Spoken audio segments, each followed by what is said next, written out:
Season 4, Supernatural, The Rewatch. Well, I enjoyed it because it took a darker and more negative tone, but they oddly got just the right mix of dark but getting you invested in it, that it was actually pretty easy for me to watch most of the season. Now, granted, I had seen the season before, but there were bits that I forgot, such as Dean and Anna doing it in the back of his car.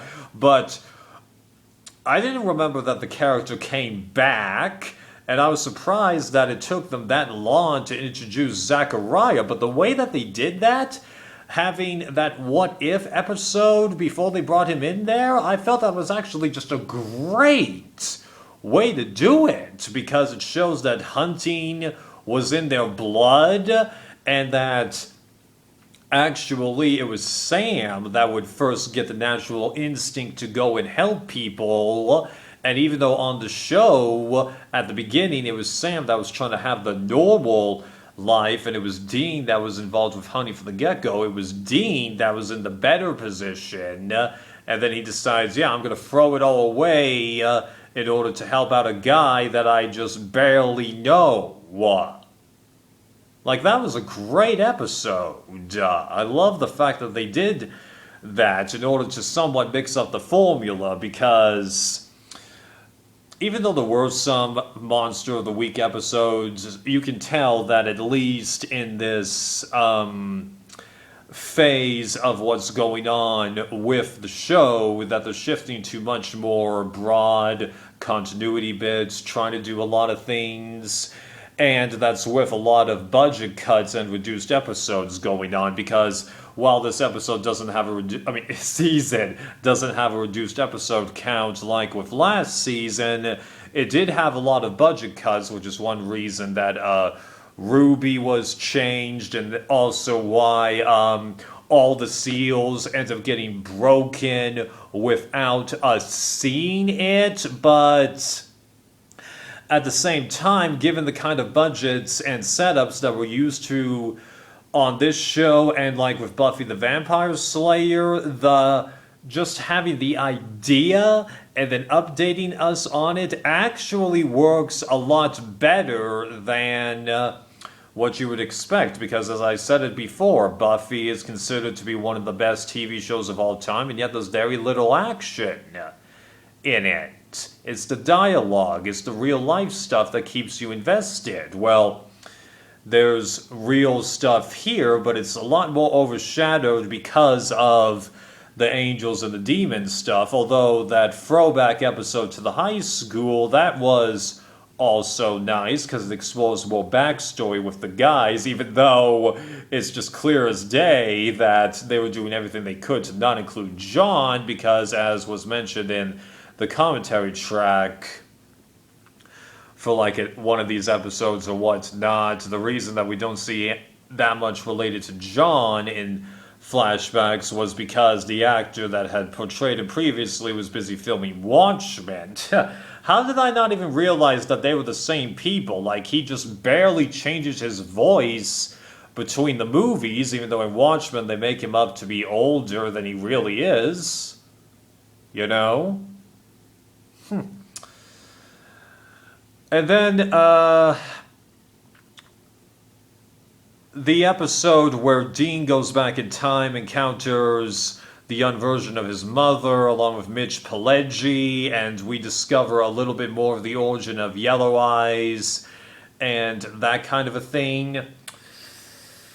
I appreciate the episode, but the problem is the way that Kaz is like, you've got to stop it, Dean. He then teleports Dean back, and then when Dean comes back to the present, he's like, there never was a way to stop it. Well, did you have to do it in that particular manner? Because, okay, I understand why he felt like he had to lie to Dean, but at the same time, I just wish that he had done that a little bit better, because I've had some family members that try to pull fast ones on me that say, like a random fact at me, or just throw something at me, hope that I just follow them blindly and don't think about things. So it just kind of reminded me of that. So that was quite annoying. But the episode itself, that's fine. Like, I don't even mind the fact that Sam isn't in it, because it was more important for Dean to experience that. Because Castiel and Zachariah, even though he wasn't a factor at the time, at this point in the season, they know what's going on with Sam, and it's just like, okay, that's why Yellow Eyes did that to you. For Sam, it's going to be a lot more of, okay, whatever, but for Dean, not so much, because he feels responsible for it. And actually, he directly was in this situation, you know? But, yeah. Great episode, and great way of handling X, Y, and Z in the timeline bit, where, you know, it reverses the situation. You thought Mary was the innocent one, and John was the one that really got into the hunting bit. All the way around. Nice.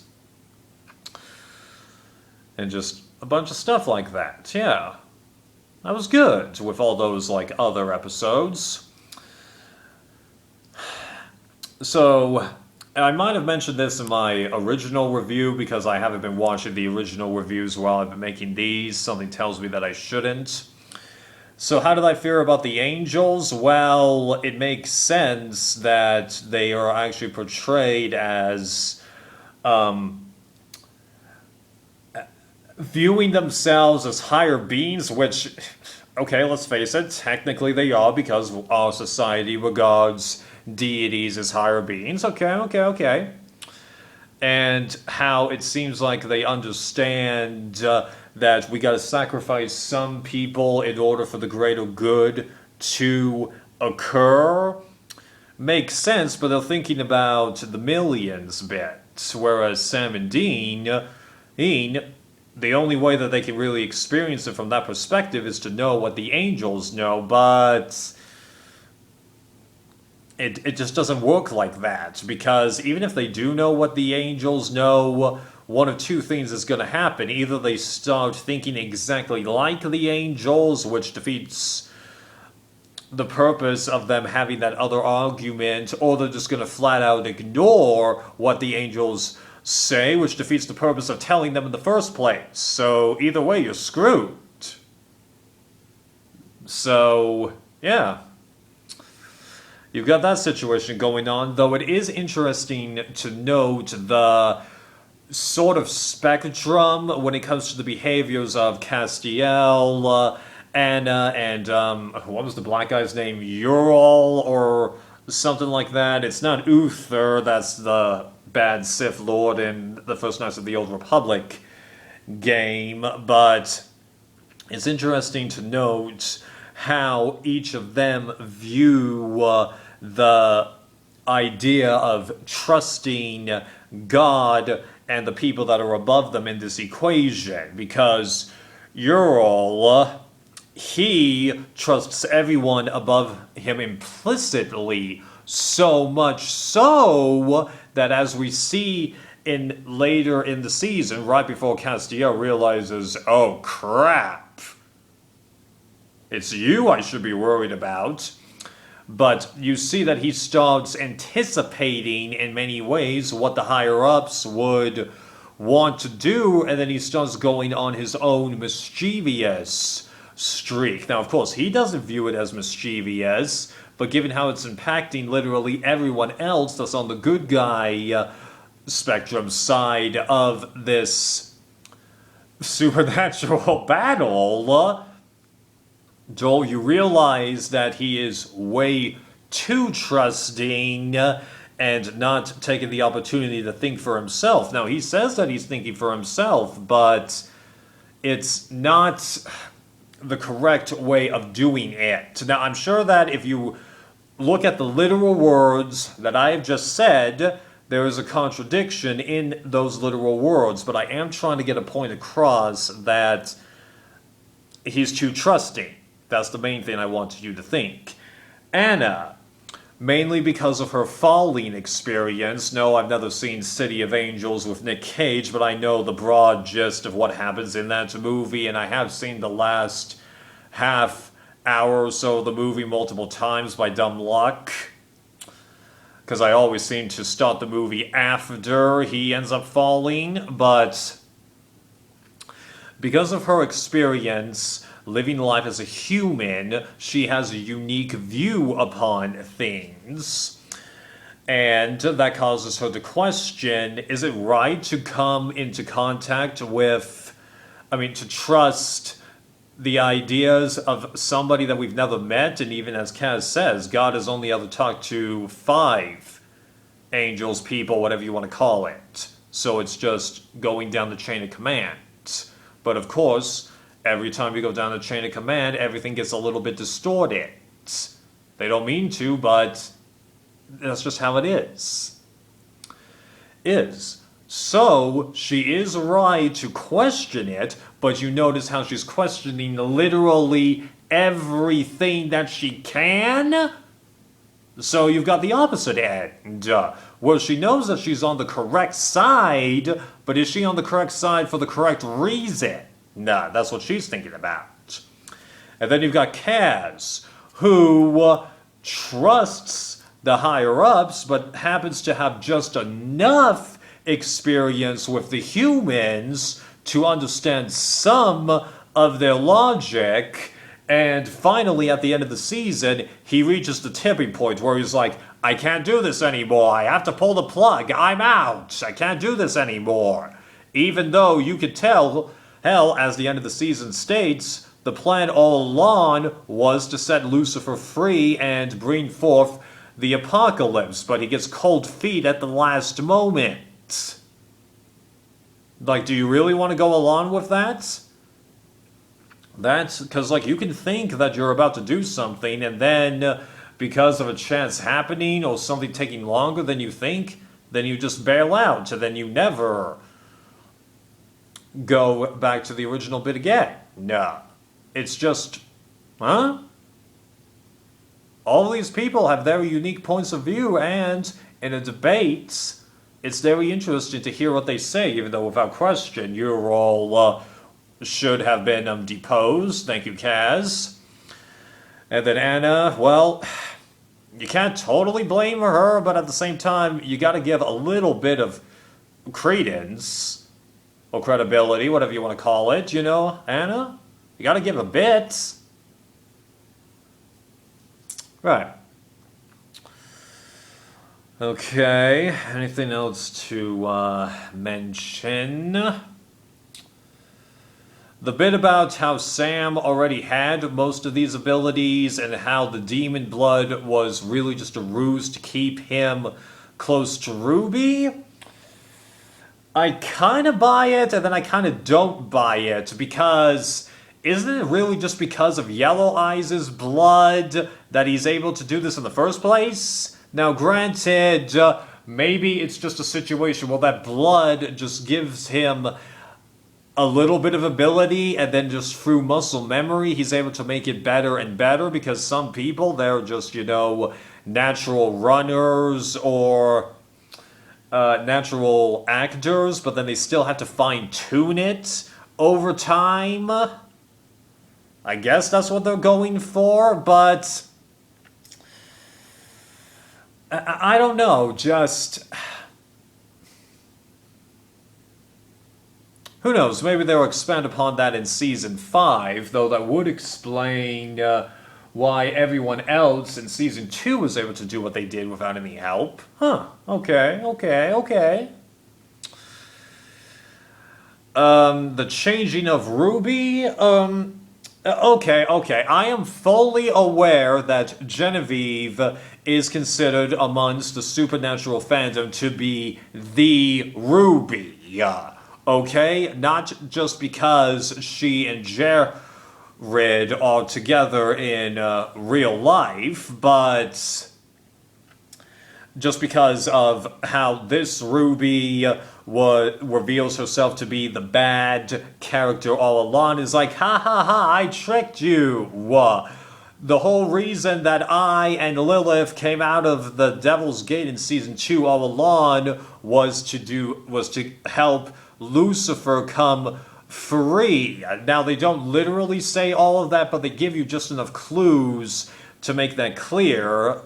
Like Eric, he made it clear in the commentary tracks, Ruby was always meant to be evil. We just took a while to get to that point.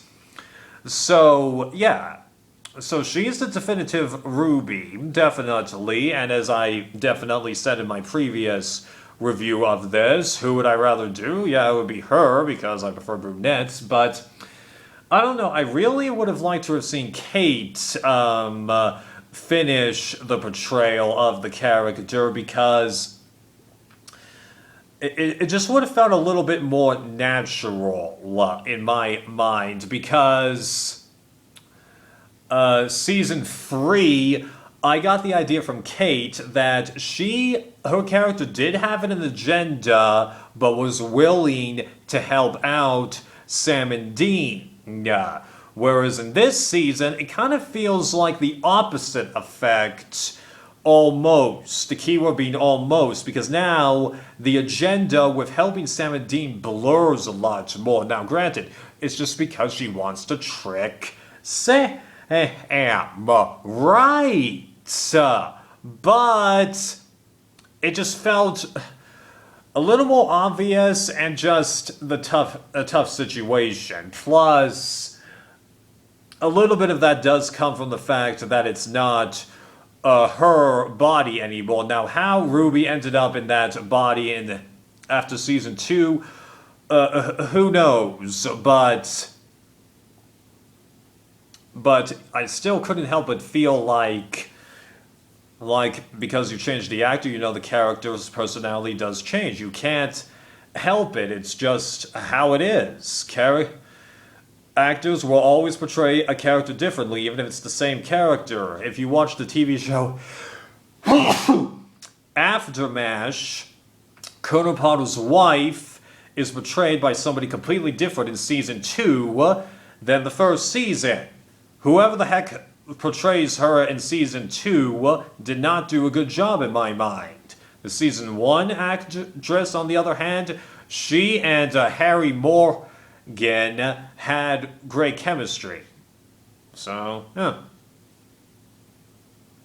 Now, I'm not trying to say that Genevieve and Jared didn't have great chemistry. They do. I fully support this dynamic between them. And I'm not talking about the real life bit, okay? I'm talking about in the show. It makes sense. I felt it. But part of me does wish Kate could have finished this out, but I understand why they didn't. Okay, I completely get it. You gotta do what you gotta do with these things. It's not an easy thing, having to deal with budget cuts and all kinds of stuff, Star Trek the original series was supposed to be a couple of episodes longer in the last season. It would have had a bigger finish than what we got, although some would argue that it was a good thing that they didn't get a big finish, because then they were able to make the movies. Yeah. Wow, I was able to drag that on a lot longer than I expected. That's impressive. On to season 5.